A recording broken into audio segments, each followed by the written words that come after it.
ನಮಸ್ತೆ news Karnataka one ಟಿವಿಗೆ ಸ್ವಾಗತ. ಈ ದಿನದ ದೇವನಹಳ್ಳಿ ನಗರದ ಜೆಡಿಎಸ್ ಪಕ್ಷದ ಕಚೇರಿಯಲ್ಲಿ ಮಾಜಿ ಪ್ರಧಾನಮಂತ್ರಿಗಳು ಹಾಗೂ ಜೆಡಿಎಸ್ ಪಕ್ಷದ ರಾಷ್ಟ್ರೀಯ ಅಧ್ಯಕ್ಷರಾದಂತಹ ಸನ್ಮಾನ್ಯ ಶ್ರೀ ಎಚ್ ಡಿ ದೇವೇಗೌಡ ಅಪ್ಪಾಜಿಯವರ ಧರ್ಮಪತ್ನಿಯವರು ಬಡವರ ಪಾಲಿಗೆ ಸಾಕ್ಷಾತ್ ಶ್ರೀ ಅನ್ನಪೂರ್ಣೇಶ್ವರಿ ಆದಂತಹ ಶ್ರೀಮತಿ ಚೆನ್ನಮ್ಮ ದೇವೇಗೌಡ ಅವರಿಗೆ ಪಕ್ಷದ ವತಿಯಿಂದ ಗೌರವವನ್ನ ಸೂಚಿಸುವ ಸಲುವಾಗಿ ಮಾತೃ ದೇವತೆಗೆ ನುಡಿ ನಮನ ಹಾಗೂ ಪುಷ್ಪ ನಮನ ತಾಲೂಕು ಜೆಡಿಎಸ್ ಪಕ್ಷದಿಂದ ಸಲ್ಲಿಸಿದಂತಹ ಸುದ್ದಿ ನಿಮ್ಮ ನ್ಯೂಸ್ ಕರ್ನಾಟಕ ಒನ್ ಟಿವಿಯಲ್ಲಿ ವೀಕ್ಷಿಸಿ.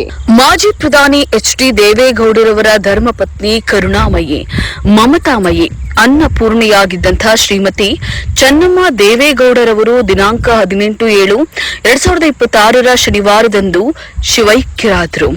ಅಮ್ಮನ ಆತ್ಮಕ್ಕೆ ಶಾಂತಿ ಸಿಗಲಿ ಅಂತ ಹೇಳಿ ಪುಷ್ಪ ನಮನ ಹಾಗೂ ನುಡಿ ನಮನ ಬೆಂಗಳೂರು ಗ್ರಾಮಾಂತರ ಜಿಲ್ಲೆ ದೇವನಹಳ್ಳಿ ತಾಲೂಕಿನ ದೇವನಹಳ್ಳಿ ಪಟ್ಟಣದ ಜೆಡಿಎಸ್ ಪಕ್ಷದ ಕಚೇರಿಯಲ್ಲಿ ದೇವನಹಳ್ಳಿ ವಿಧಾನಸಭಾ ಕ್ಷೇತ್ರದ ಜನಪ್ರಿಯ ಜನನಾಯಕ ದೇವಾಲಯಗಳ ಜೀರ್ಣೋದ್ಧಾರಕ ಮಾಜಿ ಶಾಸಕ ಡಾಕ್ಟರ್ ಎಲ್.ಎನ್. ನಿಸರ್ಗ ನಾರಾಯಣಸ್ವಾಮಿರವರು ಗೌರವಾಧ್ಯಕ್ಷರಾದಂತಹ ಸಂಪಂಗಪ್ಪರವರು ಬೆಂಗಳೂರು ಗ್ರಾಮಾಂತರ ಜೆಡಿಎಸ್ ಪಕ್ಷದ ಜಿಲ್ಲಾಧ್ಯಕ್ಷ ಕೋಡಗುರ್ಕಿ ಮಂಜುನಾಥ್, ಜಿಲ್ಲಾ ಪ್ರಧಾನ ಕಾರ್ಯದರ್ಶಿ ಜಿ ರವೀಂದ್ರ, ತಾಲೂಕು ಅಧ್ಯಕ್ಷ ಮಹೇಶ್, ತಾಲೂಕು ಪ್ರಧಾನ ಕಾರ್ಯದರ್ಶಿ ಮನೋಹರ್ ಜಿಎಂ, ದೇವನಹಳ್ಳಿ ಪುರಸಭೆ ಸ್ಥಾಯಿ ಸಮಿತಿ ಮಾಜಿ ಅಧ್ಯಕ್ಷ ನಾಗೇಶ್, ಹಿರಿಯರಾದಂತಹ ಗುರಪ್ಪಣ್ಣನವರು, ಪಿಎಲ್ಡಿ ಬ್ಯಾಂಕ್ ನಿರ್ದೇಶಕರಾದಂತಹ ಎಸ್ಆರ್ ಮುನಿರಾಜು, ಮಹಿಳಾ ಜೆಡಿಎಸ್ ಘಟಕ ತಾಲೂಕು ಅಧ್ಯಕ್ಷೆ ಮೀನಾಕ್ಷಿ ಮುನಿಕೃಷ್ಣಪ್ಪ, ಚನ್ನರಾಯಪಟ್ಟಣ ಗ್ರಾಮ ಪಂಚಾಯಿತಿ ಅಧ್ಯಕ್ಷೆ ಲಕ್ಷ್ಮಿ, ವಿಜಯಪುರ ಜೆಡಿಎಸ್ ಮುಖಂಡರುಗಳಾದಂತಹ ಮುನಿರಾಜು,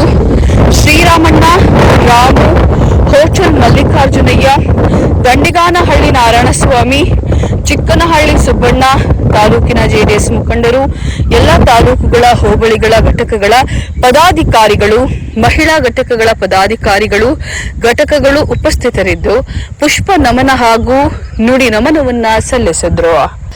ಮಾಜಿ ಪ್ರಧಾನಿ ಎಚ್ ಡಿ ದೇವೇಗೌಡರವರ ಧರ್ಮಪತ್ನಿ ಕರುಣಾಮಯಿ ಮಮತಾಮಯಿ ಅನ್ನಪೂರ್ಣಿಯಾಗಿದ್ದಂತಹ ಶ್ರೀಮತಿ ಚೆನ್ನಮ್ಮ ದೇವೇಗೌಡರವರ ಭಾವಚಿತ್ರಕ್ಕೆ ದೇವನಹಳ್ಳಿ ವಿಧಾನಸಭಾ ಕ್ಷೇತ್ರದ ಜನಪ್ರಿಯ ಜನನಾಯಕ ದೇವಾಲಯಗಳ ಜೀರ್ಣೋದ್ಧಾರಕ ಮಾಜಿ ಶಾಸಕ ಡಾಕ್ಟರ್ ಎಲ್.ಎನ್. ನಿಸರ್ಗ ನಾರಾಯಣಸ್ವಾಮಿರವರು ಪುಷ್ಪ ನಮನವನ್ನ ಸಲ್ಲಿಸಿ ಮಾತನಾಡಿ, ಮಹಾತಾಯಿ ಸಾಕ್ಷಾತ್ ಅನ್ನಪೂರ್ಣ ದೇವಿ, ಯಾವುದೇ ಸಮಾಜದ ಕಟ್ಟ ಕಡೆಯ ವ್ಯಕ್ತಿ ಅಪ್ಪಾಜಿ ಮನೆಗೆ ಹೋದಾಗ ಆತ್ಮೀಯವಾಗಿ ಮಾತನಾಡಿಸಿ ಊಟ ಉಪಚಾರವನ್ನ ಮಾಡಿಸಿ ನಂತರ ಇನ್ನಿತರ ಬಗ್ಗೆ ಮಾತನಾಡುವ ಸರಳ ಸ್ವಭಾವವುಳ್ಳ ಮನಸ್ಸು ಅಮ್ಮನವರದ್ದು.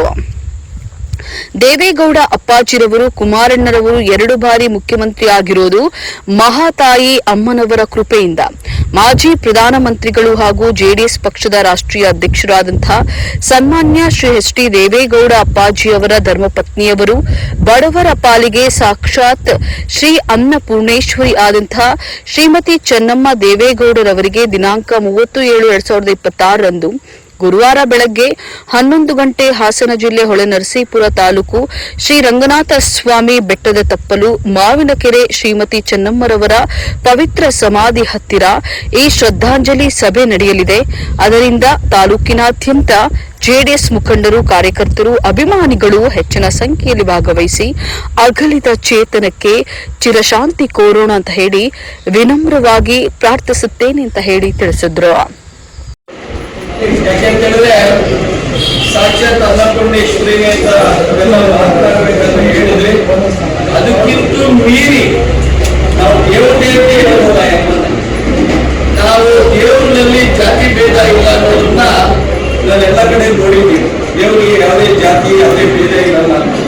ಅದೇ ರೀತಿ ನಮ್ಮ ದೊಡ್ಡ ಮನೆ ದೇವೇಗೌಡ ಅಪ್ಪಾಜಿಯವರ ಧರ್ಮಪತ್ನಿಯಾದಂತಹ ಚೆನ್ನಮ್ಮಾಜಿಯವರು ಅವ್ರಿಗೂ ಕೂಡ ಯಾವುದೇ ಜಾತಿ ಸಮಾಜ ಯಾವುದೇ ಒಂದು ತಾರತಮ್ಯ ಇಲ್ಲದೆ ಇರೋ ಕುಟುಂಬ ಅಂದ್ರೆ ಅದು ದೇವೇಗೌಡ ಅಪ್ಪಾಜಿಯವರ ಕುಟುಂಬ. ಅಂತ ಕುಟುಂಬದಲ್ಲಿ ಜನಿಸಿದಂತ ಚೆನ್ನಮ್ಮಾಜಿಯವರು ಯಾವುದೇ ಸಮಾಜದ ಒಬ್ಬ ಕಟ್ಟಕಡೆ ವ್ಯಕ್ತಿ ಅವ್ರ ಕುಟುಂಬದ ಹೊಸಲು ತುಳಿದಿದ್ದಾರೆ ಅಂದ್ರೆ ಅವ್ರಿಗೆ ಎಲ್ಲ ರೀತಿಯ ಗೌರವ ಸಿಗುವಂತ ಕುಟುಂಬ ಅದು ಮನೆ ಕುಟುಂಬ. ಆ ಕುಟುಂಬದಲ್ಲಿ ಇವತ್ತು ಪ್ರಧಾನಮಂತ್ರಿ ಆಗಿರ್ಬೋದು ನಮ್ಮ ದೇವೇಗೌಡ ಅಪ್ಪಾಜಿಯವರು, ಕುಮಾರಣ್ಣವರು 2 ಬಾರಿ ಮುಖ್ಯಮಂತ್ರಿ ಆಗಿರ್ಬೋದು, ರೇವಣ್ಣ ಸಾಹೇಬರು ಮತ್ತೆ ಅವರು ಆದಂತ ಎಲ್ಲ ಅಧಿಕಾರಿಗಳನ್ನ ಅನುಭವಿಸಬಹುದು. ಆದ್ರೆ ಇದಕ್ಕೆಲ್ಲ ಗೌರವ ಚೆನ್ನಮ್ಮಾಜಿಯವರ ಆಶೀರ್ವಾದ ಅಂತ ನಾನು ತೋರಿಸಿದ್ದೇನೆ. ಬಹುಶಃ ನಾನು ಸಹ ಮೊದಲನೇ ಬಾರಿಗೆ ಪಕ್ಷೇತರ ಕ್ಯಾಂಡಿಡೇಟ್ ಆಗಿ ದೇವನಹಳ್ಳಿಯಲ್ಲಿ ಓಡಾಡಬೇಕಾದ್ರೆ ಆ ಸಂದರ್ಭದಲ್ಲಿ ಟಿಕೆಟ್ ಕೇಳಕ್ ಹೋದೆ ಅವ್ರ ಮನೆಗೆ. ದೇವೇಗೌಡ ಅಪ್ಪಾಜಿಯವರು ಚೆನ್ನಮ್ಮಾಜಿಯವರು ಇಬ್ಬರು ಇದ್ರು. ನಾನು ಹೋಗಿ ಒಂದು ಕಾಲು ಮುಟ್ಟಿ ನಮಸ್ಕಾರ ಮಾಡಿ ಈ ಸಾರಿ ನನಗೊಂದು ಅವಕಾಶ ಮಾಡಿಕೊಡಿ ಅಂತ ಹೇಳಿದ್ರು. ಚೆನ್ನಮ್ಮಾಜಿಯವರು ಆಯ್ತು ನಿಮ್ಗೆ ಒಳ್ಳೇದಾಗಲಿ ಅಂತ. ನಾನು ಅದೇ ಆಶೀರ್ವಾದದಿಂದ ನಮಗೆ ನೀವು ಸ್ವೀಕಾರ ಕೊಟ್ಟು ನನ್ನ JDS ಪಕ್ಷ MLA ಮಾಡಿದ್ರೆ ಅಂತ ನಾನು ನಿನ್ನೆ ಅವರು ದೈವಾದಿನ ಆದ ನಂತರ ನಾನು ಅಂದ್ಕೊಂಡಿದ್ದೀನಿ. ಇವತ್ತು ನಿಮ್ಮ ಹತ್ರ ಹೇಳಕ್ ಇಷ್ಟಪಡ್ತೀನಿ. ದೇವೇಗೌಡ ಅಪ್ಪಾಜಿಯವರು ಯಾವುದೇ ಕಾರಣಕ್ಕೂ ನಾನು ಮಾರ್ಕೊಟ್ಟಿದ್ದೀನಿ ನನ್ನ ತಪ್ಪಲ್ಲ ಅಂದ್ರು. ಆದ್ರೆ ಚೆನ್ನಮ್ಮಾಜಿಯವರು ಮಾತ್ರ ನನಗೆ ಆಶೀರ್ವಾದ ಮಾಡಲು ಅವರ ಆಶೀರ್ವಾದ ನನ್ನ ಮೇಲೆ ಇದ್ದಿದ್ದಕ್ಕೆ ನಾನು ಶಾಸಕನಾಗಿದ್ದೀನಿ ಅಂತ ನಾನು ಆ ಸಂದರ್ಭದಲ್ಲಿ ನೆನೆಸ್ಕೊಂಡೆ. ಬಹುಶಃ ನಾನು ಇತಿಹಾಸದಲ್ಲಿ ಬಹಳಷ್ಟು ಜನಗಳನ್ನ ಎಲ್ಲ ಏನು ಅವರು ಮರಣ ಆದ ನಂತರ ಅವ್ರಿಗೆ ಏನೇನು ಗೌರವ ಸಿಗುತ್ತೆ ನಾನು ಗಮನಿಸಿದ್ದೀನಿ. ಇವತ್ತು ಮಾಧ್ಯಮಗಳ ಸ್ನೇಹಿತರ ಪ್ರಕಾರ, ಎಲ್ಲ ಟಿವಿ ಮತ್ತು ಎಲ್ಲ ವರದಿಗಳ ಪ್ರಕಾರ ಈ ರಾಜ್ಯದಲ್ಲಿ ನೇರವಾಗಿ ಸಂಪರ್ಕ ಮಾಡಿರ್ತಕ್ಕಂಥದ್ದು ಅವ್ರನ್ನ ಒಂದು ಇದರಲ್ಲಿ ಹೋಗಿ ಅವ್ರಿಗೆ ಸಂತಾಪ ಸೂಚಿಸಿರ್ತಕ್ಕಂಥದ್ದು 10 ಲಕ್ಷ ಮಂದಿ. ಅವ್ರ ಇತಿಹಾಸದಲ್ಲಿ 10 ಲಕ್ಷ ಹೆಚ್ಚು ಮಂದಿ ಹೋಗಿ ಅವರಿಗೆ ನೇರವಾಗಿ ಅವರಿಗೆ ಶ್ರದ್ಧಾಂಜಲಿ ಸಲ್ಲಿಸಿರ್ತಕ್ಕಂಥವ್ರು. ಅದೇ ರೀತಿ ಅವ್ರನ್ನ ನೇರ ದೂರದರ್ಶನಗಳಲ್ಲಿ ವೀಕ್ಷಣೆ ಮಾಡಿರ್ತಕ್ಕಂಥವ್ರು ಕರ್ನಾಟಕ ರಾಜ್ಯದಲ್ಲಿ 2.5 ಕೋಟಿ ಜನ ಅದನ್ನು ವೀಕ್ಷಣೆ ಮಾಡಿರ್ತಕ್ಕಂಥದ್ದು. ಅದ್ರ ಜೊತೆಯಲ್ಲಿ ಪ್ರಧಾನಮಂತ್ರಿ ನರೇಂದ್ರ ಮೋದಿಜಿಯವರು ದೇವೇಗೌಡ ಅಪ್ಪಾಜಿಯವರ ಜೊತೆ ಮಾತನಾಡಿರ್ತಕ್ಕಂಥದ್ದು ಇಡೀ ಭಾರತ ದೇಶದಲ್ಲಿ 30 ಕೋಟಿ ಜನಸಂಖ್ಯೆ ವೀಕ್ಷಣೆ ಮಾಡಿರ್ತಕ್ಕಂಥ ಅಂತ ಒಂದು ದೊಡ್ಡ ಮನೆ ಸೊಸೆಗೆ ಅವರಿಗೆ ಬೀಳ್ಕೊಡುಗೆ ಬಹಳ ಅದ್ದೂರಿಯಾಗಿ ನಮ್ಮ ರಾಜ್ಯದಲ್ಲಿ ನೆರವೇರ್ತಕ್ಕಂಥದ್ದು ಒಂದು ಇತಿಹಾಸನೇ ಸರಿ. ಅವ್ರ ಬಗ್ಗೆ ಎಷ್ಟೇ ಮಾತಾಡಿದ್ರು ಎಷ್ಟೇ ಹೊಗಳಿದ್ರು ಕೂಡ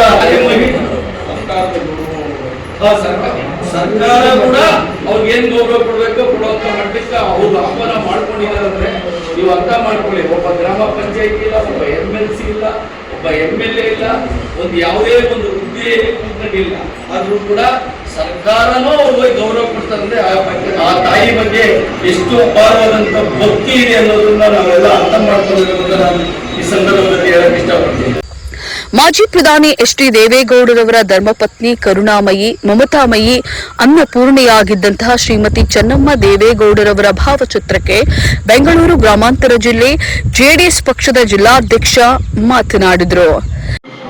ರಾಷ್ಟ್ರೀಯ ವರಿಷ್ಠರು, ನಮ್ಮ ನಿಮ್ಮೆಲ್ಲರ ಹೆಚ್ಚಿನ ನಾಯಕರು, ಈ ದೇಶ ಕಂಡ ಅತ್ಯುತ್ತಮ ರಾಜಕಾರಣಿಗಳು, ಮಾಜಿ ಪ್ರಧಾನಿಗಳು, ಹೋರಾಟಗಾರರು, ಅವರ ಧರ್ಮಪತ್ನಿ ಶ್ರೀಮತಿ ಚೆನ್ನಮ್ಮಾಜಿಯವರು ಬಹುಶಃ ಕಳೆದ ಒಂದು ವಾರದಿಂದ ಎಲ್ಲ ಗಮನಿಸ್ತಾ ಇರ್ಬೋದು. ಯಾವುದೇ ಸೋಷಿಯಲ್ ಮೀಡಿಯಾದಲ್ಲಾಗ್ಬೋದು, ಪತ್ರಿಕೆಗಳಾಗ್ಬೋದು, ಯಾವುದೇ ನ್ಯೂಸ್ಗಳಲ್ಲಾಗ್ಬೋದು ಅವರ ಗುಣಗಾನ ಮಾಡ್ತಾ ಇದ್ರೆ ಹಿಂಗೆಲ್ಲ ಮಾಡಿದಾರ ನಮ್ಮ ಒಂದು ನಮಗೆ ನಿಂತಿರೋದು. ಯಾಕೆ ನಮ್ಮ ಪಕ್ಷದಲ್ಲಿ ಮುಖಂಡರಾಗಿ ಅವರ ಮನೆಗೆ ಹೋದಾಗ ನಾನು ಸುಮಾರು ಪರಿವಾರವನ್ನು ನಾನು ಬೂಟ್ ಕಟ್ಟಿ ಇಟ್ಕೊಂಡು ದೇವರ ಪೂಜೆ ತುಳಸಿಗಿರನ್ನ ಸುತ್ತಾ ಇದ್ದಿದ್ದೆ.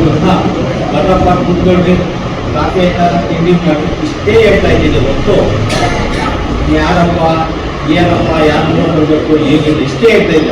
ಕಾಫಿ ಕುಡಿಯಪ್ಪ ಊಟ ಮಾಡ್ತಾರೆ. ಅದಕ್ಕೆ ಇವತ್ತು ಈ ನ್ಯೂಸಲ್ಲಿ ಮಾತಾಡಬೇಕಾಗಿದ್ರೆ, ಸೋಷಿಯಲ್ ಮೀಡಿಯಾದಲ್ಲಿ ಮಾತಾಡಬೇಕಾಗಿದ್ರೆ ರಾಜಕಾರಣ ಬಿಟ್ಟು, ಜಾತಿ ಬಿಟ್ಟು, ಧರ್ಮ ಬಿಟ್ಟು ಪ್ರತಿಯೊಬ್ಬರು ಆ ಕಡೆ ಗಮನ ಸಲ್ಲಿಸ್ತಾ ಇದ್ದೀನಿ. ಏನಂದ್ರೆ ಅನ್ನಪೂರ್ಣೇಶ್ವರಿ ಅಂತ ಪ್ರತಿಯೊಬ್ಬರು ಹೇಳಿದ್ದಾರೆ. ಇವತ್ತು ನಾವು ನಮ್ಮ ತಾಲೂಕಲ್ಲಿ ಒಂದು ನುಡಿನಮನ ಕಾರ್ಯಕ್ರಮ ಮಾಡಬೇಕು ಅಂತ ನಮ್ಮ ಶಾಸಕರನ್ನು ನಾವು ಬಂದಾಗ ಇವಾಗ 2 ದಿನದಲ್ಲಿ ನಾವು ಈ ಕಾರ್ಯಕ್ರಮ ಮಾಡಿದ್ವಿ. ಯಾವ ಥರ ಮಾಡೋದು ಅಂದರೆ ಚೌಕಿ ಮಾಡೋಣ ಅನ್ನೋ ಒಂದು ಉದ್ದೇಶವೂ ಇತ್ತು. ನಾವು 3ನೇ ತಾರೀಕು ನಾವೆಲ್ಲರೂ ಇವತ್ತೇನು ಪ್ರತಿಯೊಬ್ಬರ ಮನೆಗೂ ಒಂದು ಆದೇಶ ಇರುತ್ತೆ. ಪ್ರತಿಯೊಬ್ಬರ ಮನೆಗೂ ಅವರೇ ವೈಯಕ್ತಿಕವಾಗಿ ಕರೆಯುವಂಥ ಒಂದು ಕೆಲಸ ಮಾಡ್ತಾ ಇದ್ದಾರೆ. ನ್ಯೂಸ್ ಕರ್ನಾಟಕ 1 ಟಿವಿ ಬೆಂಗಳೂರು ಗ್ರಾಮಾಂತರ ಜಿಲ್ಲಾ ವರದಿ ಸೀತಾರಾಮ್ ಜೊತೆ MR ನಾಗರಾಜು.